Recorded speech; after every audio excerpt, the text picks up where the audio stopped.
బాలీవుడ్లో ఈ మధ్య టాలీవుడ్ సినిమాలకు డిమాండ్ బాగా పెరిగిపోయింది. బాహుబలితో ఈ ట్రెండ్ పీక్స్కి చేరిపోయింది. కానీ నిజానికి తెలుగు సినిమాలను హిందీ జనాలు ఎప్పటి నుంచో అలవాటు పడ్డారు.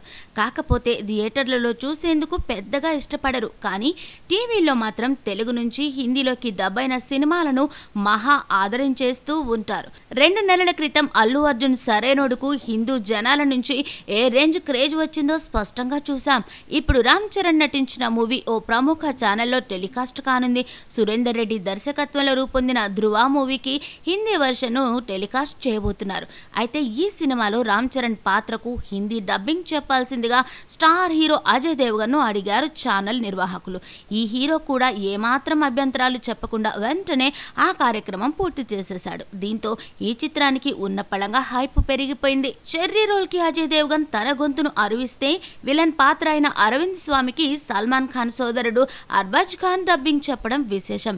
రామ్ చరణ్ క్యారెక్టర్ కు డబ్బింగ్ చెప్పిన తర్వాత నా సినిమాలలో చాలా వరకు ఈ ఛానల్లోనే టెలికాస్ట్ అవుతాయి. అందుకే అడగగానే ఒప్పుకున్నా. ఇప్పటి వరకు నన్ను నేను స్క్రీన్ మీద చూసుకున్నా. ఇప్పుడు నా వాయిస్ ఇంకో పాత్రకు ఎలా ఉంటుందో చూసి ఎంజాయ్ చేయబోతున్నా అని చెప్పాడు అజయ్ దేవగన్.